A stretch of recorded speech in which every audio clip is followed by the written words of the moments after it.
This is Revival of America broadcast with evangelist LeRoy Jenkins.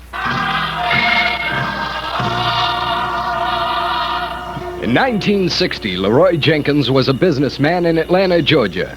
At that time, a near-fatal accident occurred in his life. With the knowledge that death was inevitable, LeRoy Jenkins came face to face with the realization that only God could help him. Allowing God to take over in his life, this young man experienced the power of God through conversion and miraculous healing.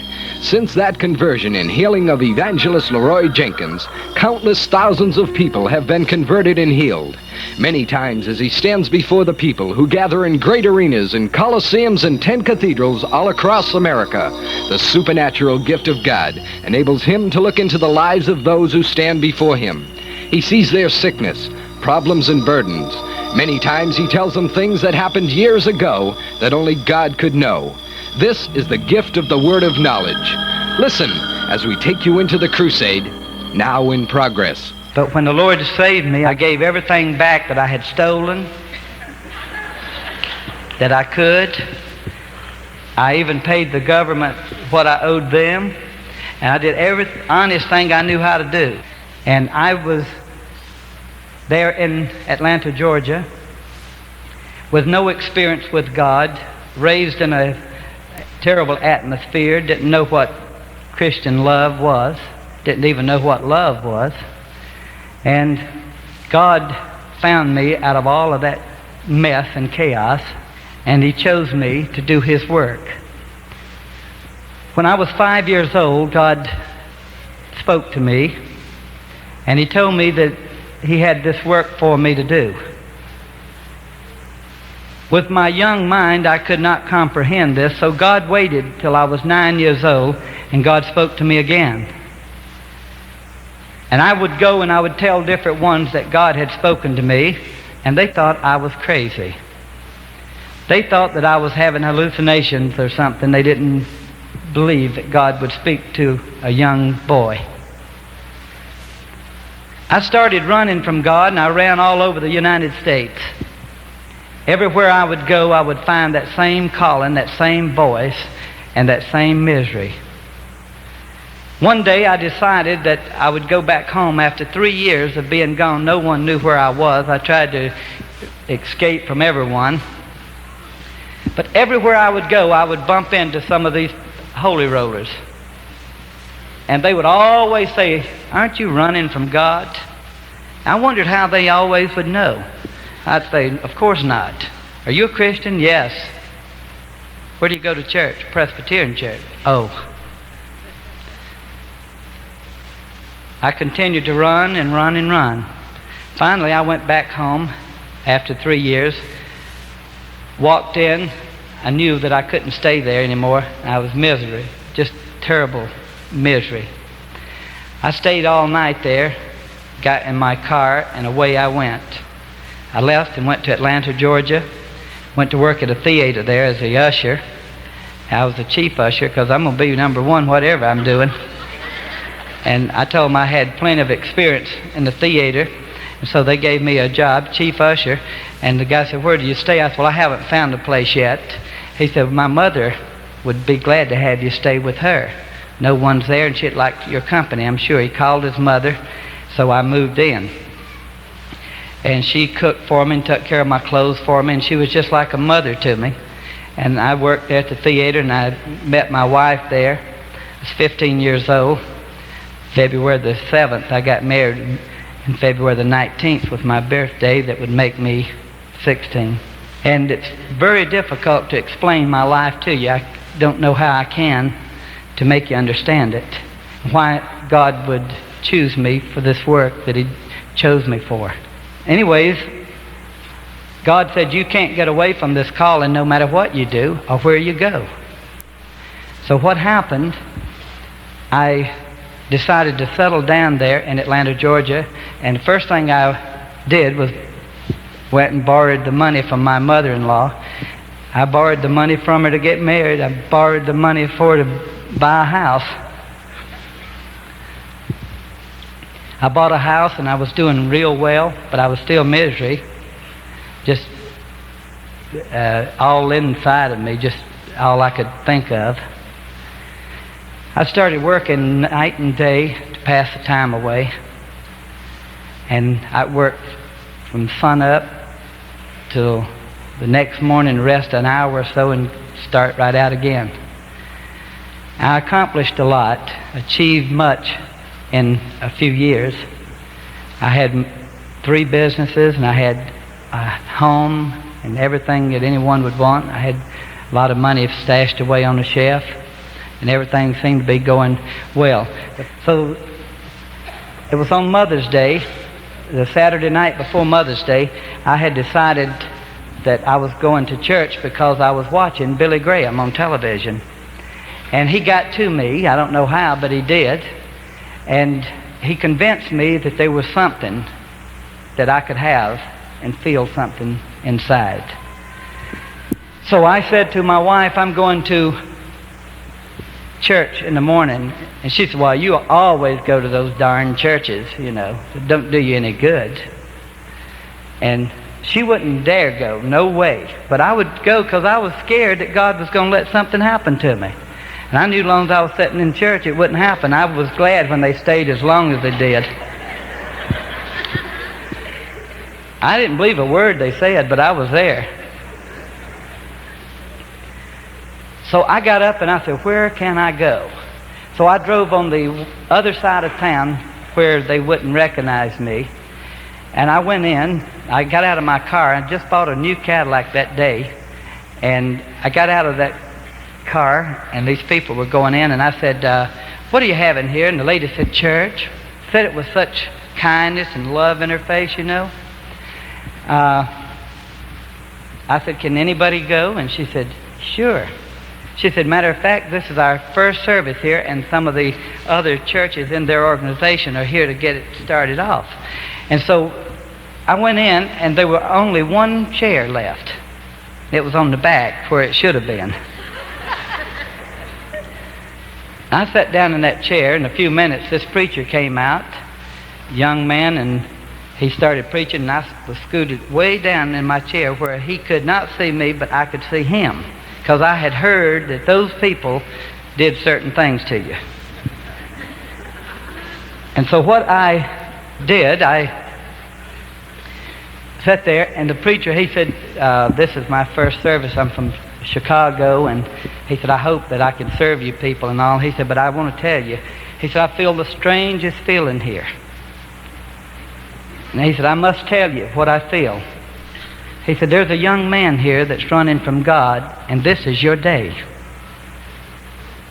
And he said, if this young man doesn't give his heart to God today, he's going to meet with a great tragedy. I said, I better get out of here, and they hurry. I jumped up, and I got out of there. I stopped by my mother's house, and she said I was white as a sheet, you know. She said, what in the world have you done? I said, don't start picking on me. You know, this thing will make you mad and uptight and everything else, won't it? When you're running from God, you'll get mad and cuss people out and do a lot of things that you wouldn't normally do. I said, and you didn't sass my mother because she'd slap you back into the middle of next week. And she still will. I said, don't start picking on me. I've had it. I left there, slammed the door, and got in my car, and away I went. I got home, and she had called my wife in the meantime and said, I want you to find out what's wrong with that boy and call me back because I'm worried something's happened. She said, I don't think so. He went to church.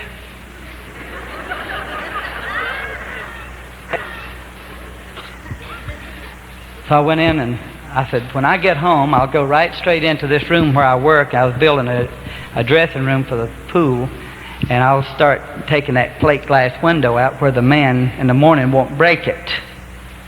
Say, excuse me, and break your glass. So I'll take it out for him. So she said, would you like to eat? I said, I don't want anything at all. Today, tonight, or tomorrow. Just leave me alone. She said, what in the world's wrong with you? I said, none of your business. She said, well, I'm going to find out. I said, you better just go on and leave me alone because I don't want to be bugged or bothered. I started to go in that room, and this voice of that preacher said, this is where it's going to happen. I said, I won't go in there. But I found myself turning the doorknob, going in there. And I looked at that plate glass window, and it looked to me like a demon. I said, I'm not going to touch that glass at all. No way am I going to touch it. But I picked up the hammer and started taking the stop out from around it. And after I got it, the stops out, they had put corking compound around it and it wouldn't turn loose. So I got a wire and bent it and put it over the top of it, started pulling it. And when I did, it started falling, and I threw the hammer down and reached to grab it. And when I did, it bursted and fell right through my arm. Many of you have seen it. And I tried to move my fingers, and they were just not move. Well, that scared me into shock because I knew I had severed the leaders. And the blood was gushing out, and I ran out, and I took my arm and to see how bad it was, and I lifted it up, and when I did, it folded all the way back here, and I knew it was gone. And if you've never had anything like that happen, then you can't imagine how you would feel. I ran out of there, and my wife saw the blood splattering everywhere. It was just gushing out. She got a towel, and before I could go a few steps, it was saturated in blood. I'd take it off, and I ran across the street to our neighbor. And I said, I beat on the door, and as I stood there, a puddle of blood formed and turned like jelly. The reason I know, when I moved my foot out of it, it left a print there. It was just like jelly. And I was beating on the door, and I was yelling for the lady to come and help me. So they came and put a tourniquet around my arm to stop the blood. And they rushed me to the Georgia Baptist Hospital. When I got there, on the way to the hospital, the blood would run out of the car, and it left a streamer all the way there of blood. And in that car, I looked, and there was an imprint of somebody sitting there, yet no one was there. And I could see this face that I will never forget as long as I live, and it was laughing at me, and it was a man, and it was a terrible looking thing. I never saw anything like it. And it was just laughing, and I was scared to death. I got there, and the doctor had started to leave the hospital, and the two nurses could see, and I was pale as a corpse, you know. And they ran and got him, and they started working on me, took me into the operating room, and they decided that my arm was gone. They couldn't do anything for it, and they were going to finish taking it off. And I had told my family, my brothers, don't sign anything. I do not want to live with one arm. Please don't do it. And so my brother broke the door off of the operating room and went in there because they locked it, and they had got the okay to go on and save my life, you know. So finally, they did not take it off. They said he will have gangrene and poison and die. But we can save his life. Well, during this process of all that they were doing, I apparently got so weak I showed no pulse. The doctor said that I was dead. He went out into the hallway and told my family he's dead. And I heard them screaming and crying out there. Somehow or another, I felt two great big tears rolling down the side of my cheek. And I'll never forget this. I said, God, please let them know that I am not dead. And if you will save me, don't let me die, I will do anything that you tell me to do. And this time, and may God strike me dead if I'm not speaking the truth. My legs were on fire up to here, and I was gradually going into this. And it was the most excruciating pain I ever felt in my life. And I can't describe to you what happened, But this started, and this oxygen thing fell off of my nose. It had a feather on it to see if you're breathing or not, and that's the reason they decided I was dead. And I felt these tears rolling down my cheeks, and I said, God, and this is the vow and promise I made, and that's the reason I'm faithful, and that's the reason I'll always be. I said, God, if you won't let me die and you'll let me live, I'll go any place for you. I'll do anything you want me to do, and I'll say whatever you want me to say. And God let that happen. A lady that I had fired, she saw in the paper it said young businessman faces death because refuses amputation, and told the story of what happened. She got that paper and walked 12 miles to my home, and I was out in the yard ready to get in my car and go end it all. She walked up to me and she said, little boy, the Lord loves you and you don't have to die. And I'll never forget it as long as I live. A demon came over me, I guess. I got so mad at her. I said, can't you read? You know I'm dying. Now leave me alone, you know. She said, you don't have to. Well, she said there's a crusade in the city, and if you'll go, they can put their hands on you and pray for you, and God will heal you. I said, I don't believe in that stuff. Nobody can heal. Can you imagine me talking like that?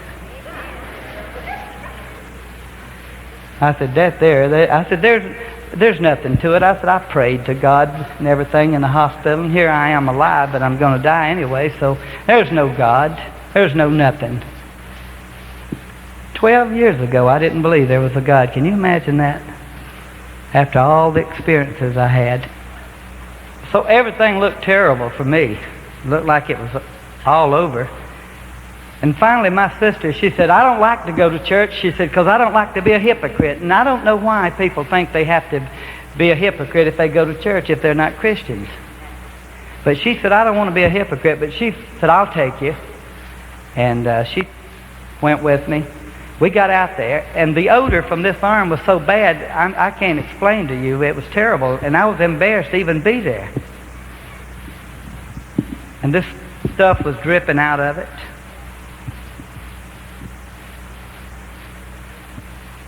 We got there, and we found 2 seats next to the back row again.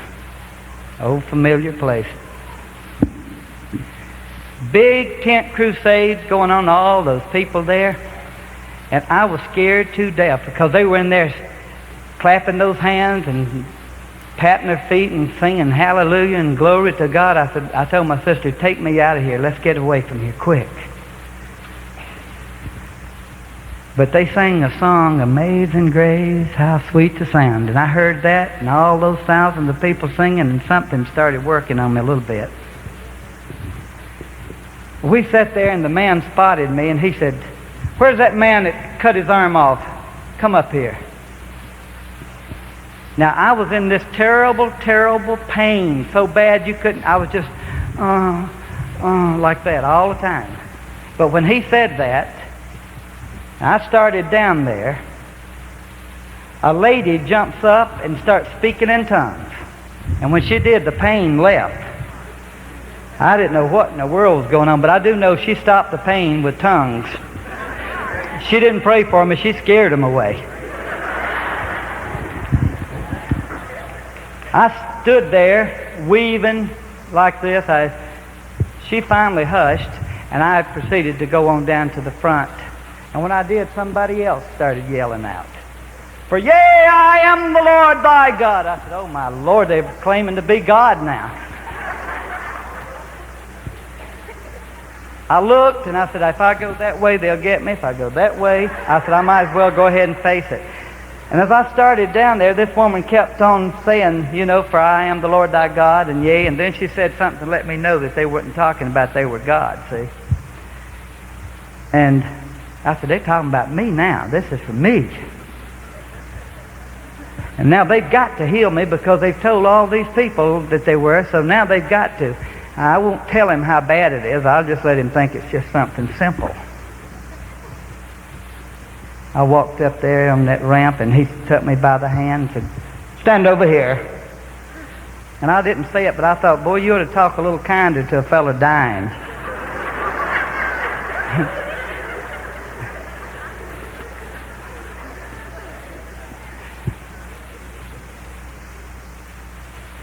He said, on this platform tonight, we have a young businessman, and gave the story. And how many of you believe God can heal him?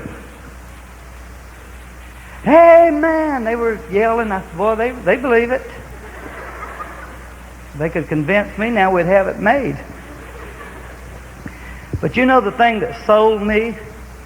There was a man there that had one arm, and he jumps up, and he starts running around that great big tent, hollering, "Glory to God." And I saw a smile on his face. And I thought, my Lord, he's got one arm, he's happy. I said, Lord, forget the arm, give me what he's got. That's what I was looking for. Happiness, honey. And folks, I cannot explain it to you. You just have to get it for yourself. But when I said that, something started happening to me, and it's the greatest thing that ever happened to me in my life. I felt something move over me, and when it did, something just took hold to my mouth and my tongue, and I heard this voice yell out, and it was loud as it could be to me, and it said, "No man can heal you but me only." Said that to me, "Believe me right now, and I will restore your arm." But anyways, when I said, "God, I believe," folks, there was like a spark came down like that spotlight, and it seemed to leave there like that and touch me. I mean, really touch me. And when this happened, I threw both of my arms up and started praising God. And I looked, and I could see those fingers moving. And brother, let me tell you, my poor sister, I left her and jumped in that car and left her out there. I forgot about her. I went home as quick as I could. I stopped by my mother's, and I went in, and this cast was still on the arm. But the swelling had caused them to have to split it, so we split it. And I walked in, and my mother, she knew, she told me later, she could tell that something had happened to me because I didn't look the same. And when you get saved, you don't look the same. Something happens. I don't know what it is, but something sure happens. You can tell it. I said, "Mother, God healed me tonight," and I started speaking in this tongue. I said, "I'm taking this cast off." My mother said, "Now, son," and she backs over in the corner. "Now, son," she said, you go home now." I said, "Don't you cause me to doubt what God's done for me, woman." I got that cast, and I started peeling that thing off, and my mother like to had a heart attack. I pulled it off, and when I did, all of this stuff came off with it, and I can show you where the stitches and all pulled right out with it. It just pulled right out with it. And I took this and took all of the inside out and threw it away and kept the cast for a souvenir. I went into the phone. I called my brother. He was a Baptist deacon or something in the Baptist church. He didn't believe in this, and he told me, "Don't go out there and embarrass your church and everybody. You know this won't work." So I called him, and I said, "You know who this is?" He said, "Yeah." I said, "This is your brother." And I started in this tongue again, see? I said, "I dialed the phone with my right hand." He said, "You didn't." I said, "I did." He said, "You can't use it." I said, "God healed me tonight." He said, "God don't heal today." I said, "He might not, but he sure did something for me." That I know for sure. The Bible tells us to pray one for another, and Brother Jenkins believes that through prayer and faith in God, he can help you. You have heard Brother Jenkins pray for people here in this service. Many come from great distances, believing God will meet their needs, whether they be physical, spiritual, or financial. If you cannot attend the service, send your prayer requests to LeRoy Jenkins, Post Office Box F, Delaware, Ohio. And remember, Reverend Jenkins now has a 24-hour prayer line available. If you need someone to agree with you in prayer any hour of the day or night, call area code 614-362-9831. That's 614-362-9831.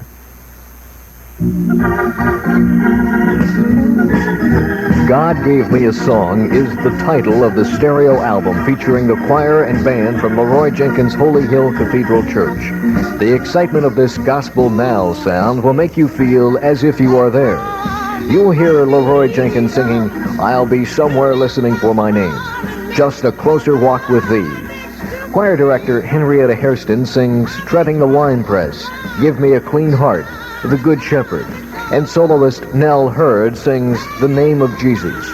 This album is available by donation. Please write LeRoy Jenkins Choir Album, Post Office Box F, Delaware, Ohio, 43015. Again, LeRoy Jenkins Choir Album, Post Office Box F, Delaware, Ohio, 43015.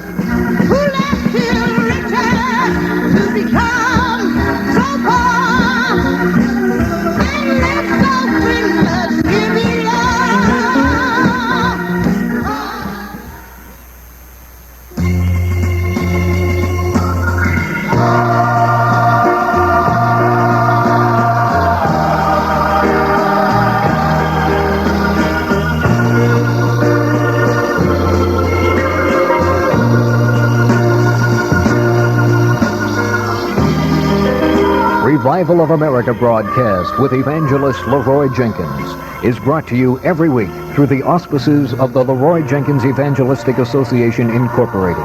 If you need special prayer, you may call night or day to area code 614-362-9831. That number again is area code 614-362-9831. Or you may write LeRoy Jenkins, Box F, Delaware, Ohio, 43015. Again, that's LeRoy Jenkins, Box F, Delaware, Ohio, 43015. When you write, please print your name, address, and zip code clearly and include the call letters of this station.